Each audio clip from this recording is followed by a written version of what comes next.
Bonjour à tous, donc on va poursuivre notre cours d'asservissement. On va apprendre maintenant le chapitre 3,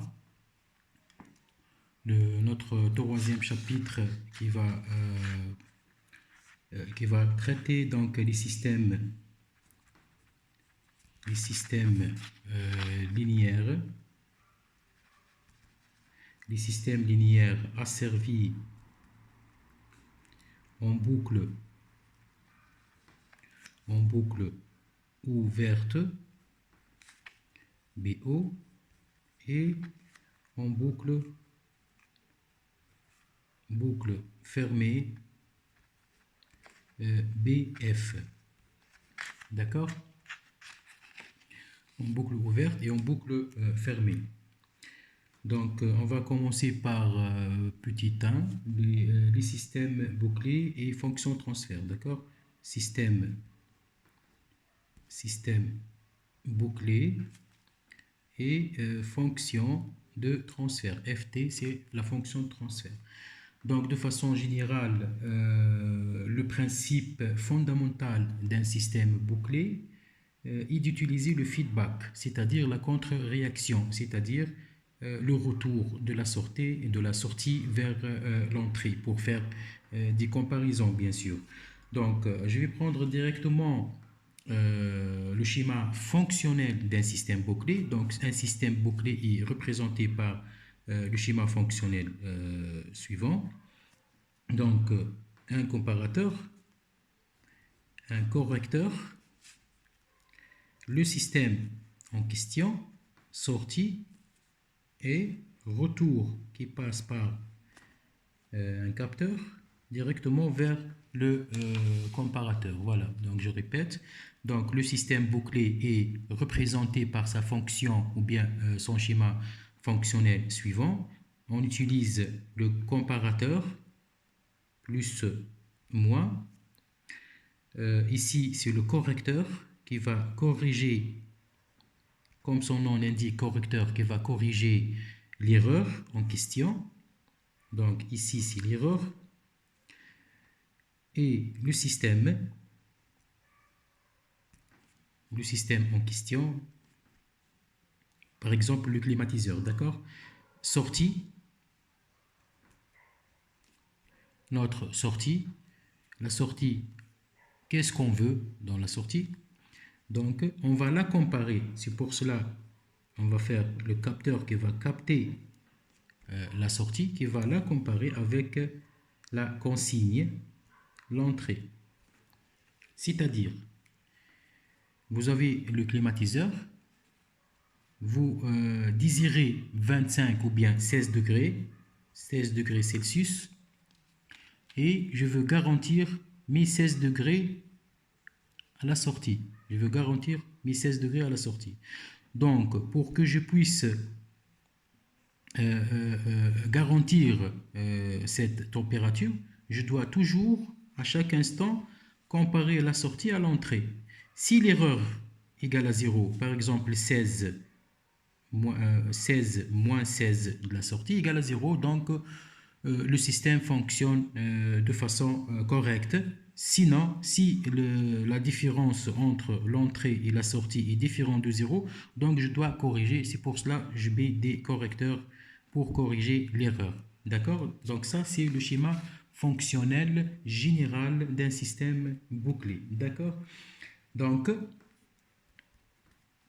on va dire que chaque boîte est représentée, le correcteur, le système et le capteur, est représenté par sa fonction de transfert. Donc, je peux mettre autrement le schéma, ou bien ce schéma fonctionnel, sous autre forme de schéma fonctionnel. C'est le schéma qu'on appelle le schéma d'asservissement avec boucle de retour. Donc, on va reprendre le schéma fonctionnel sous autre forme qu'on va appeler schéma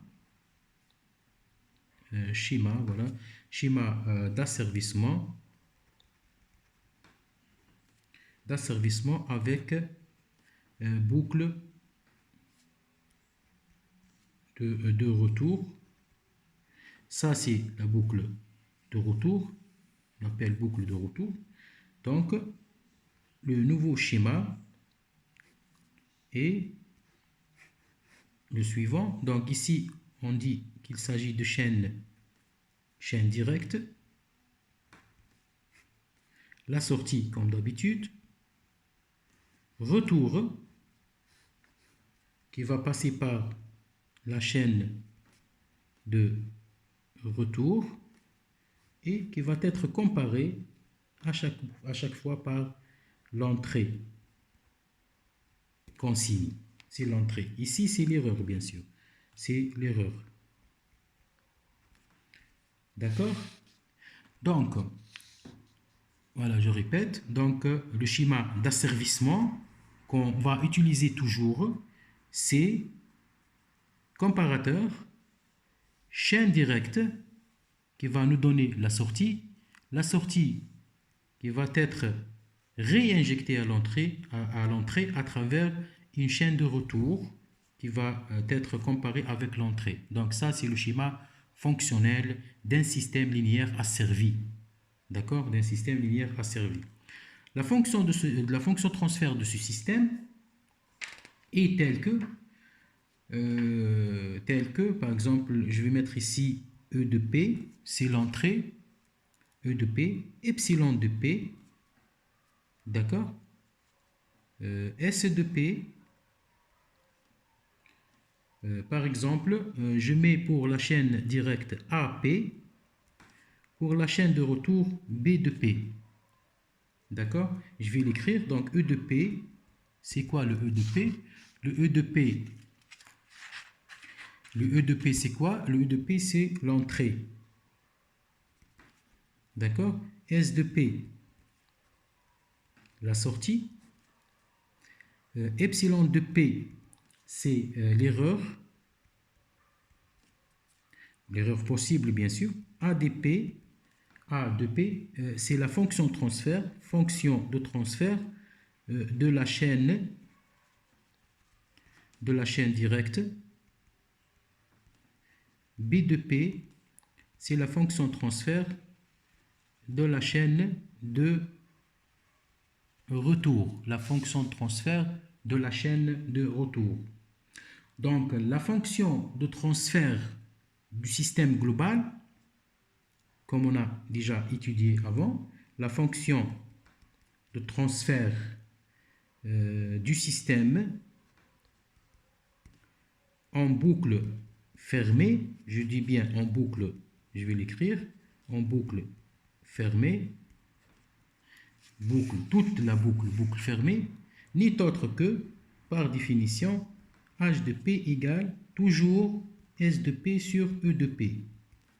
Donc, on doit déterminer l'expression de H de P à partir de son schéma ou bien de son schéma d'asservissement.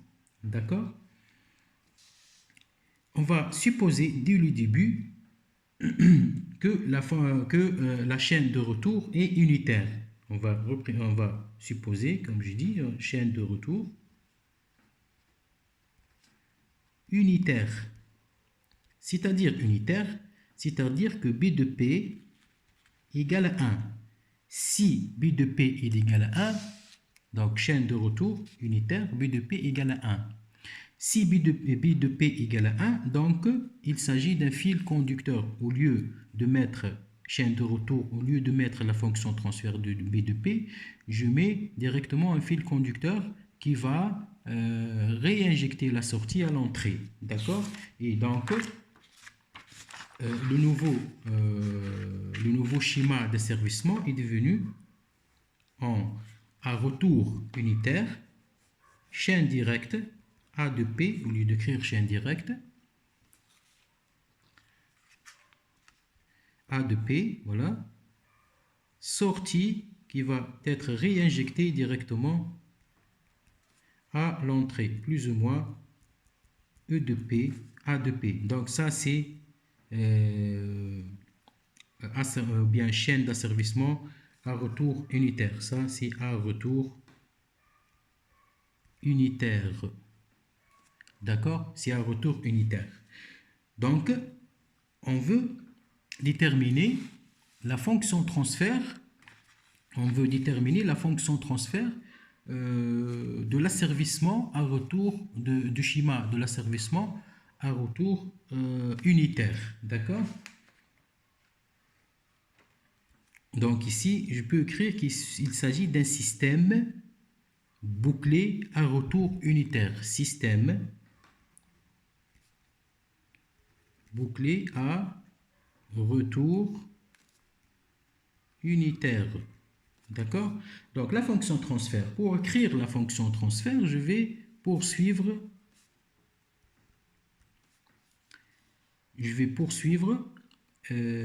l'allure de l'entrée vers la sortie. C'est-à-dire, si je vais écrire la sortie S de P en fonction des composantes qui existent. Donc S de P c'est ici. D'accord? S de P égale à quoi? Bien sûr, S de P égale l'entrée de AP, l'entrée de AP qui n'est autre que epsilon de P fois sa fonction transfert. C'est-à-dire S de P égale à quoi ici? Égale à epsilon de P fois A de P. Donc, et notre but, c'est quoi? Notre but, c'est de déterminer H de P qui n'est autre que S de P sur E de P. Donc, S de P égale à epsilon de P fois A de P. Et je peux écrire epsilon de P tel que epsilon de P égale à quoi? Regardez ici, le comparateur. La sortie de comparateur, c'est epsilon de P. Donc, epsilon de P égale à quoi? Égale à E de P sur le plus et S de P sur le moins. E de P sur le plus et S de P sur le moins. Donc, epsilon de P n'est autre que E de P moins S de P. E de P moins S de P. D'accord? Donc, je peux remplacer cette expression dans l'expression de S de P. Et dans ce cas, S de P devient égal à E de P moins S de P, le tout fois A de P. D'accord? Le tout fois A de P. Donc, égal à quoi? Égal E de P, A de P, je développe, moins S de P fois A de P. Donc, je veux chercher S de P. Mais ici, j'ai l'autre S de P. Donc, je vais l'écrire de l'autre côté. Donc, S de P, moins, égale à plus. Donc, entre parenthèses, égale à 1, plus A de P. Regardez, S de P, plus quoi? S de P plus S de P fois A de P égale S de P plus S de P fois A de P. Je mets S de P en facteur de 1 plus A de P, donc égale E de P fois A de P. D'accord? Donc, je peux maintenant écrire S de P sur E de P. S de P sur E de P égale à quoi? S de P sur E de P, donc S de P sur E de P n'est autre que A de P sur 1 plus A de P. D'accord? A de P sur 1 plus A de P. Égale à quoi? Égale à H de P.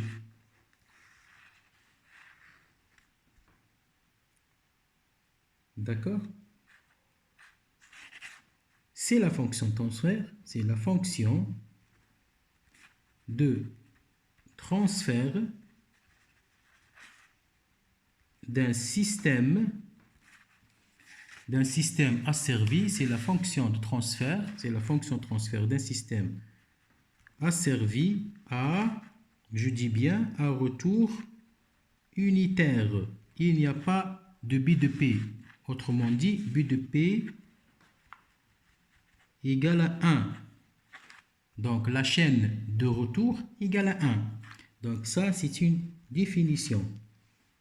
Par exemple, si on vous demande de déterminer la fonction transfert d'un système bouclé, le suivant. Par exemple, je vais prendre l'exemple suivant et on vous donne 1 sur P facteur de P plus 1. C'est une fonction transfert de la chaîne directe. Ici, c'est S de P E de P, epsilon de P. Et on vous demande de déterminer la fonction transfert de ce système. Qu'est-ce que vous allez faire? Donc, je vais appliquer directement le théorème. Qu'est-ce qu'elle dit, le théorème? Vous demandez de déterminer h de P. D'accord. Donc, h de P égale à S de P sur E de P. Donc, la définition dit qu'il s'agit d'un système bouclé à retour unitaire. Donc, je ferme les yeux et j'écris directement la définition. Qu'est-ce qu'elle dit, la définition? Elle dit que h de P d'un système bouclé à retour unitaire n'est autre que A de P sur 1 plus A de P. Avec, dans ce cas, A de P égale à 1 sur P facteur de P plus 1. Dans ce cas, A de P égale à 1 sur P facteur de P plus 1. Donc, H de P égale à quoi? H de P égale à 1 sur P facteur de P plus 1. D'accord? Le tout sur 1 plus 1 sur P facteur de P plus 1. Je réduis au même dénominateur. D'accord? Ici, même dénominateur, qu'est-ce qu'elle va donner? Elle va donner 1 sur P facteur de P plus 1 sur P facteur de P plus 1. Je multiplie par 1 plus 1. Le tout sur P facteur de P plus 1. D'accord? Je simplifie par P plus 1 et P plus 1. Il ne reste que 1 sur le reste. Donc, il ne reste quoi? Il ne reste que H de P égale 1 sur 1 plus P facteur de P plus 1. C'est la fonction de transfert, du système en boucle fermée, à retour unitaire. D'accord? C'est très facile donc de déterminer la fonction de transfert d'un système asservi à retour unitaire. D'accord? Passons maintenant à un système tel que B de P différent de 1, c'est-à-dire avec retour unitaire. Donc, je vais reprendre le système à retour avec retour, c'est-à-dire S de P avec retour. S'il y a avec retour, donc il y a B de P ici. Donc A de P comme d'habitude, E de P comme d'habitude aussi, epsilon de P plus moins, donc avec retour, donc le B de P est différent. Dans ce cas, B de P différent de 1, il ne s'agit pas d'un fil conducteur, mais il s'agit d'une boîte ou bien d'une fonction de transfert. D'accord? Et on vous demande aussi de déterminer la fonction de transfert, de ce système, du système avec retour, c'est-à-dire le B de P différent de 1. Le B de P existe dans ce cas. Avec retour, donc le B de P existe. Donc je considère de la même manière, c'est-à-dire de la même manière, je cherche S de P, j'écris S de P égale à quoi? S de P égale epsilon de P fois A de P. D'accord? Epsilon de P fois A de P. Et j'écris aussi epsilon de P égale à quoi? Epsilon de P égale, la valeur qui vient ici, c'est quoi la valeur? C'est S de P qui va entrer dans B de P fois B de P. Donc S de P fois B de P. Donc ici, c'est le S de P fois B de P.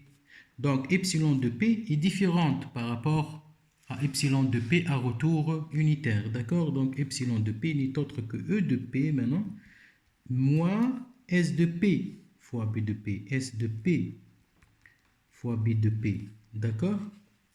Donc de même, je remplace cette expression dans l'expression de S de P. Donc S de P devient égal S de P égale epsilon de P qui est égal à E de P moins S de P fois B de P, le tout fois A de P.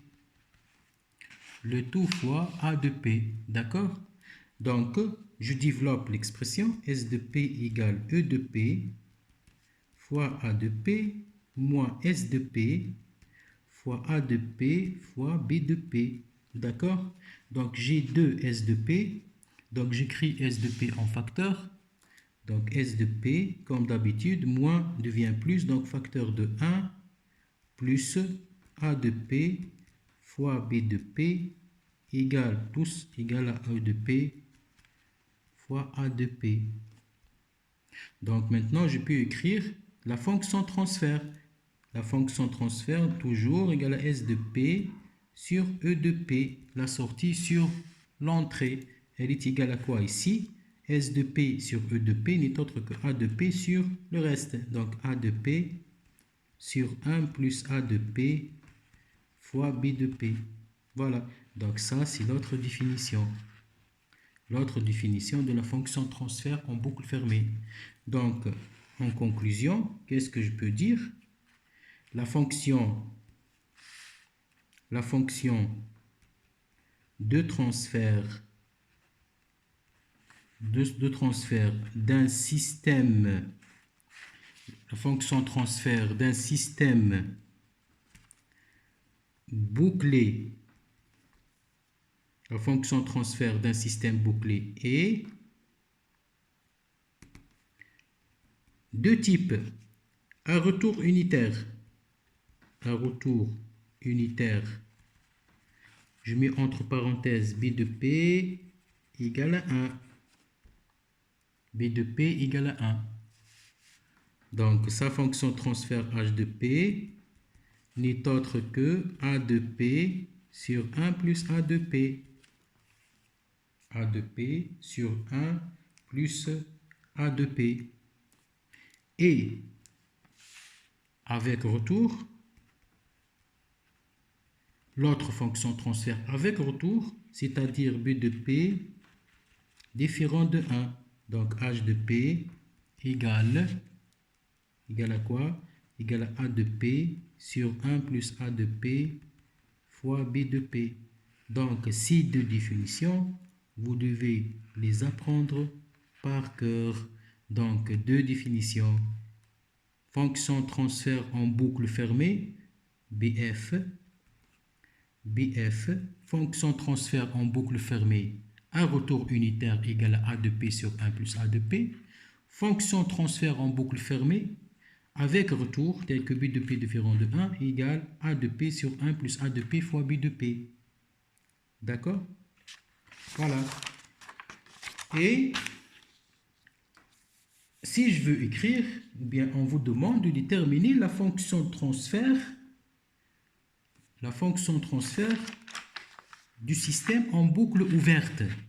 On a dit qu'il y a une boucle à boucle fermée et boucle ouverte. C'est quoi la boucle ouverte? La boucle, elle est ouverte, c'est-à-dire il n'y a pas de retour. Si la boucle est ouverte, il n'y a pas de retour, c'est-à-dire j'ai le comparateur, j'ai une chaîne directe, et j'ai aussi E de P par S de P, le retour vers la chaîne, et il n'y a pas de retour direct vers notre comparateur. Donc ici c'est B de P, ici c'est A de P. D'accord? E de P, epsilon de P. Donc en boucle ouverte, égale à quoi? En boucle ouverte, égale à quoi? Bien sûr, en fonction de E de P,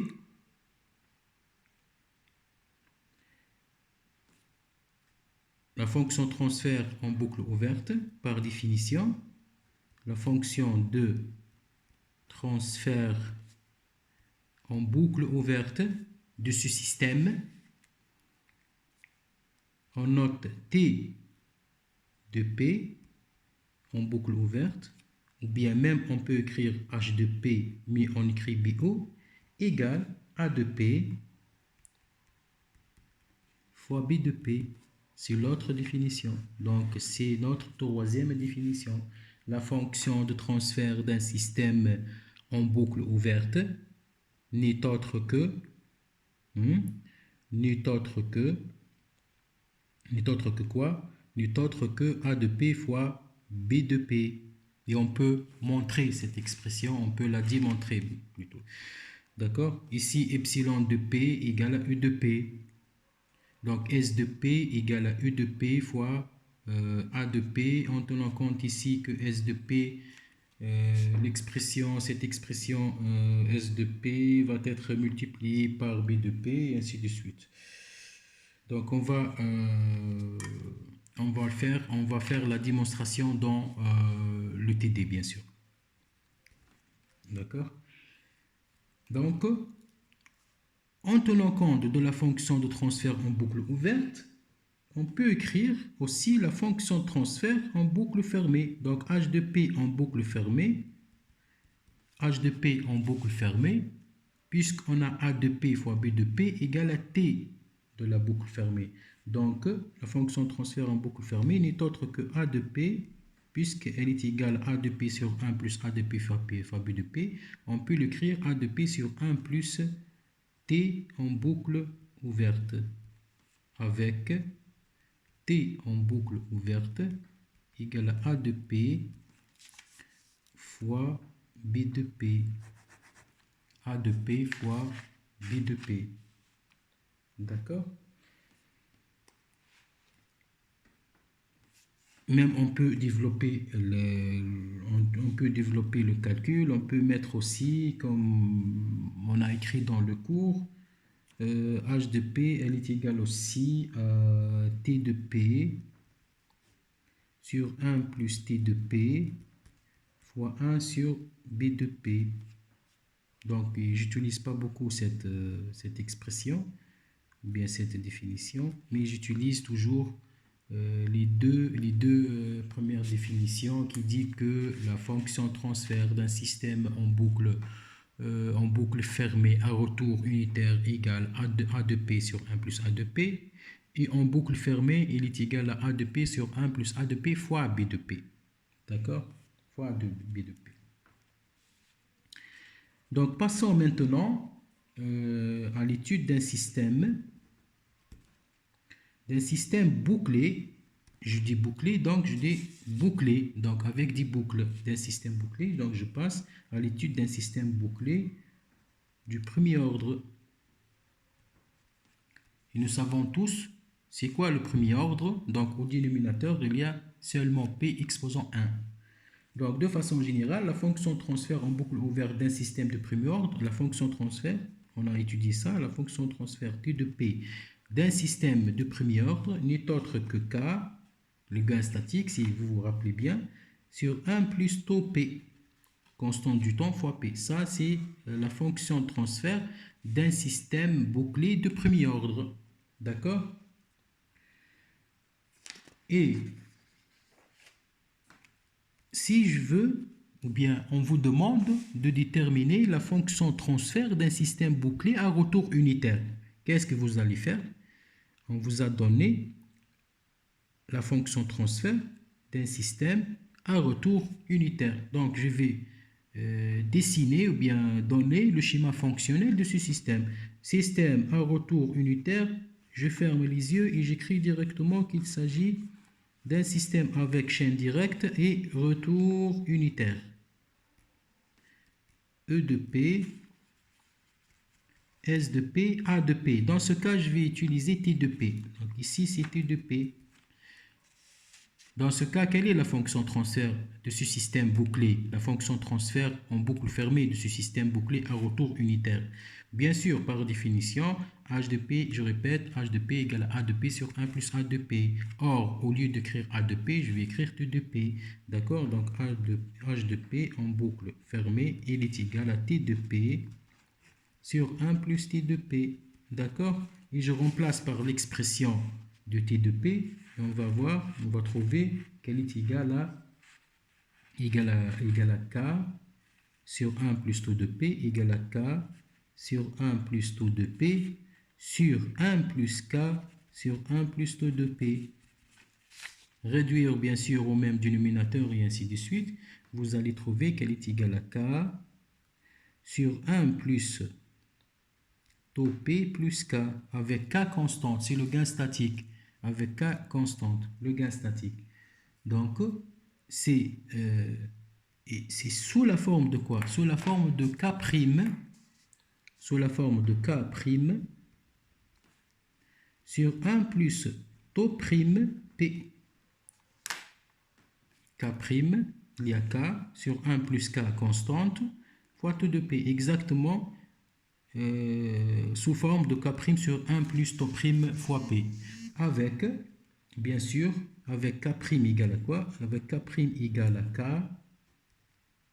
sur 1 plus K et taux prime égale à taux sur 1 plus K. Et comment j'ai trouvé ces expressions? Je vais vous montrer comment j'ai trouvé ces résultats. Donc, c'est comme si j'ai simplifié par 1 plus K. Donc, puisqu'on a h de P que j'ai trouvé, elle est égale à quoi? Elle est égale à K sur 1 plus K, pardon. Et je dis qu'il s'agit de constante plus taux fois P. Donc, je peux simplifier le tout sur 1 plus K. Elle est égale à quoi? Elle est égale à K sur 1 plus K. 1 plus K sur 1 plus K égale à 1. D'accord? Plus taux sur 1 plus K. Le tout fois P. Donc, elle est sous la forme de K' sur 1 plus taux prime. Le taux prime fois P. D'accord? Voilà. Donc, ça, c'est la fonction transfert d'un système de premier ordre. La fonction transfert d'un système bouclé de premier ordre. Donc, il a les mêmes caractéristiques qu'un système en boucle ouverte. D'accord? Mêmes caractéristiques. Voilà. Donc, je passe au système bouclé de second ordre. Le système bouclé de second ordre. D'accord? Donc, je prends l'expression de sa fonction transfert en boucle ouverte. Donc, de façon générale, on a étudié dans le chapitre précédent un système de second ordre admet qu'en fonction de transfert, T de P sous forme canonique égale à K sur 1 plus 2 fois Z sur oméga n P plus 1 sur oméga n carré P carré. Et je rappelle que Z c'est l'amortissement, oméga n c'est la pulsation naturelle. D'accord? Donc je répète, la fonction transfert d'un système en boucle ouverte, d'accord? Il n'est pas bouclé ici. Il n'est pas bouclé, c'est en boucle ouverte. C'est T de P égale à K sur 1 plus 2 Z, oméga n P plus 1 sur oméga n carré P carré. Avec Z c'est l'amortissement, oméga n c'est la pulsation naturelle. Donc la fonction transfert d'un système en boucle fermée à retour unitaire va prendre les mêmes caractéristiques, c'est-à-dire T de P ou bien H de P en boucle fermée égale K' sur 1 plus 2 Z' oméga N', d'accord, fois P, plus 1 sur oméga N carré, oméga N prime carré, fois P carré. Les mêmes caractéristiques, puisque je vais mettre la fonction transfert de la même façon dans une boucle à retour unitaire et je prends T de P et je répète le même calcul et je vais trouver les mêmes résultats, d'accord? S de P, E de P, c'est-à-dire la fonction transfert en boucle fermée de ce système égale à T de P sur 1 plus d de p et je remplace l'expression de d de p dans l'expression de a de p ou bien dans h de p. Je vais trouver les mêmes caractéristiques qu'un système en boucle ouverte, comme on a trouvé dans le système de premier ordre. D'accord? Avec, bien sûr, k' égale k sur 1 plus k, z', le nouveau amortissement dans le système, égale à z sur 1 plus k racine x posant n demi, c'est-à-dire, et oméga n', c'est le nouveau, la nouvelle pulsation naturelle, égale à oméga n, la racine de 1 plus k aussi. Oméga n, la racine de 1 plus k. D'accord?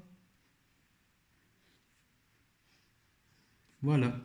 Donc ça, c'est pour un système de second ordre. Donc la fonction de transfert en boucle fermée d'un système de second ordre admet les mêmes caractéristiques, je répète, admet les mêmes caractéristiques qu'un système, que la fonction de transfert d'un système en boucle ouverte. Donc ça c'est en boucle fermée, ça c'est en boucle ouverte, donc admet les mêmes caractéristiques, mais seulement que les constantes changent par rapport aux autres. D'accord? Voilà, donc je passe maintenant au système complexe. Système bouclé, système bouclé complexe, un système bouclé complexe et simplification des schémas fonctionnels. Et simplification des schémas fonctionnels, enfin des schémas fonctionnels. Donc, il y a le type de schéma fonctionnel, il y a le type série. Il y a des blocs en série. Des blocs en série, c'est-à-dire, il y a ce bloc et j'ajoute l'autre bloc et je dis qu'il s'agit de H1P, H2P, d'accord, X1 de P, X2, X3 de P et X2 de P. Et on vous demande de simplifier. D'accord? On vous demande de simplifier ce bloc en série. Le bloc il est en série, donc n'est autre que je peux le remplacer par quoi? Par un schéma bloc global, c'est-à-dire un schéma bloc tel que x3 égale à quoi? X3 de P égale x1 de P fois h1 de P fois h2 de P, d'accord, égale à x1 de P, bien sûr, égale à h1 de P fois h2 de P. Comment on a pu écrire cette expression? Si j'écris x3 de P en fonction de x2 de P, donc x3 de P égale à x2 de P fois h2 de P. Et x2 de P égale à quoi? X2 de P égale à x1 de P fois h1 de P. Je remplace x2 par son expression. Je remplace x de P. Je réécris les expressions. Donc j'ai x1, x3 de P égale à x2 de P fois h2 de P. J'ai aussi x2 de P égale x1 de P fois h1 de P. Je remplace x2 dans l'expression de x3, donc il va devenir x3 égale x1 de P, normalement c'est x2, alors que x2 égale x1 de P fois h1 de P, le tout fois h2 de P. D'où l'expression, quelle expression? C'est le produit. Donc, le produit de quoi? Le produit des fonctions transfert des sous-systèmes. Donc, x3 de P n'est autre que h de P fois x1 de P. Comme ça. Donc, h de P, x1 de P x3 de p. Donc x3 de p égale x1 de p fois h de p, avec h de p n'est autre que le produit h1 de p fois h2 de p. Donc ça, c'est pour simplifier les blocs en série. Deux blocs en série consécutifs égale le produit. Si vous voulez le remplacer par un bloc, un seul schéma bloc, donc vous devez faire le produit. D'accord? Je passe autre bloc, les blocs parallèles. Les blocs parallèles. Bloc parallèle. Bloc parallèle, donc je peux prendre ces deux types, donc H1 de P avec comparateur, comme dans le cours exactement. Bloc parallèle ici, plus et plus, d'accord? Il n'y a pas de moins. Et l'autre H2 de P. Donc x1 de P, donc x1 de P ici, elle va passer dans h1 de P et elle va passer aussi dans h2 de P. Et je vais faire la somme des deux pour trouver x2 de P. D'accord? Donc x2 de P égale à quoi? X2 de P n'est autre que, regardez bien, égale sur, c'est la somme. Donc égale x1 de P fois h1 de P égale x1 de P fois h1 de P plus x1 de P fois h2 de P. Donc j'ai 2x1 de P égale x1 de P, facteur de quoi? Facteur de h1 de P plus h2 de P. Donc h1 de P plus h2 de P est sous la forme de quoi? Sous la forme d'un seul bloc, donc x2 de P, donc presque h1 de P plus h2 de P, x2 la sortie, x1 l'entrée. Donc pour deux blocs en parallèle, je fais la somme. Pour deux blocs en série, je fais le produit. Donc deux blocs en série, la fonction de transfert global égale au produit des deux fonctions transfert. La fonction transfert global des blocs en parallèle, voilà les blocs en parallèle bien sûr, des deux blocs en parallèle égale à la somme des deux fonctions transfert. Voilà. Donc je passe à l'autre forme. Réduction des boucles, c'est la réduction des boucles. La réduction des boucles. Par exemple, si j'ai deux boucles, ou bien j'ai le schéma fonctionnel d'un système asservi, comme d'habitude, système asservi, donc il s'agit de chaîne directe et chaîne de retour, et je réinjecte avec moins et plus. Donc ici c'est E de P, donc ici c'est epsilon de P, H1 de P, H2 de P et la sortie X2 de P ici. Je vais mettre X1 ici, d'accord? X1 de P. Donc X1 de P qui passe par notre comparateur qui va donner epsilon de P.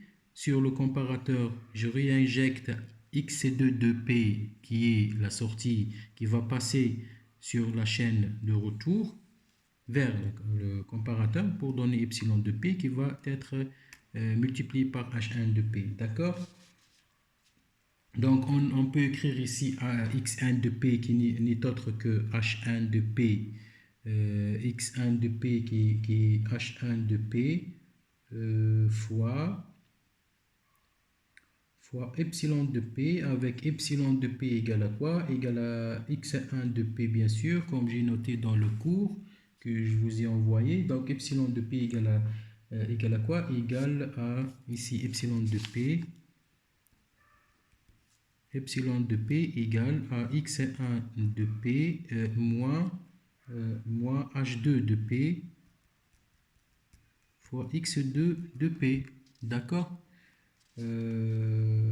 X1 de P, on va noter que X1 de P égale à quoi? x1 de p normalement égal à h1 de p fois epsilon de p. Donc x2 de p, donc ici dans le cours il y a une petite faute, donc c'est x2 de p, x2 de p égale à quoi? Égale à epsilon de p fois h1 de p, d'accord? Donc je remplace dans l'expression de epsilon de p, ou bien epsilon de p dans x2 de p, donc je peux écrire x2 de p qui est égal à h1 de p, le tout fois epsilon de p qui est égal à x1 de p moins h2 de p fois x2 de p. On a déjà fait ce calcul, d'accord? On a déjà fait. Donc, je tire directement l'expression de... Quelle expression? L'expression de x2 de p. Donc, je développe le calcul. Donc, x2 de p égale à h1 de p fois x1 de p moins h1, h2, d'accord? Bien sûr, de p, hein? h1 de p, h2 de p, fois x2 de p. Donc, et on a 2x2 de p, je mets en facteur. Voilà. Donc, x2 de p, facteur de 1 plus h1 de p, h2 de p, égale h1 de p fois x1 de p. Donc, l'expression x2 de p égale à quoi? x2 de p égale à h1 de p sur 1 plus h1 de p fois h2 de p de tout fois x1 de p. Ça, c'est l'expression de la sortie. L'expression de la sortie, on l'appelle formule de Black. On l'appelle formule de Black. Donc, l'équivalent de tout ça pour la réduction du boucle, l'équivalent à tout ça, ça c'est la sortie. Qu'est-ce que je cherche? Je cherche à minimiser les blocs. Donc, j'attaque mon bloc par x1 de p pour avoir x2 de p. Dans ce cas, c'est quoi sa fonction de transfert? Bien sûr, c'est h1 de p sur 1 plus h1 de p fois h2 de p. Donc ça, c'est la réduction, notre réduction, d'accord? C'est la réduction du bloc. Voilà. Donc, on a donc d'autres réductions, par exemple, la transformation comparateur-sommateur. La transformation comparateur-sommateur, c'est-à-dire, si j'ai ce comparateur, notre comparateur plus ou moins, ici c'est x1 de p, ici c'est x3 de p, et il est attaqué par x2 de p. Pourquoi j'écris moins? Je peux écrire plus et ajouter le bloc moins 1. Donc, ici, c'est le comparateur soustracteur, donc je peux le convertir en sommateur. Donc, je vais faire comme ça, plus, mais le x2 passe par moins 1, bloc moins 1. Donc, bloc moins 1, x2, bien sûr, ça ici c'est x1 de p pour avoir le x3 de p. Donc, c'est facile. Voilà. Donc, voilà pour notre chapitre, pour l'asservissement. Et on va passer on va faire dans la vidéo prochaine, Inch'Allah, notre dernier chapitre, qui est un chapitre très important pour moi. C'est l'étude de la stabilité et la précision des systèmes linéaires asservis. Donc, après avoir terminé ce chapitre, je vais passer directement aux applications. Je vais corriger les deux séries 2 et 3, d'accord? Et je vais vous donner deux autres séries sur l'asservissement, ou bien les systèmes bouclés pour déterminer, bien sûr, pour déterminer les fonctions transfert en boucle ouverte, les fonctions transfert en boucle fermée, à retour unitaire ou bien avec retour. Et je passe pour la dernière série pour étudier la stabilité et la précision de ces systèmes. D'accord? Merci pour votre attention.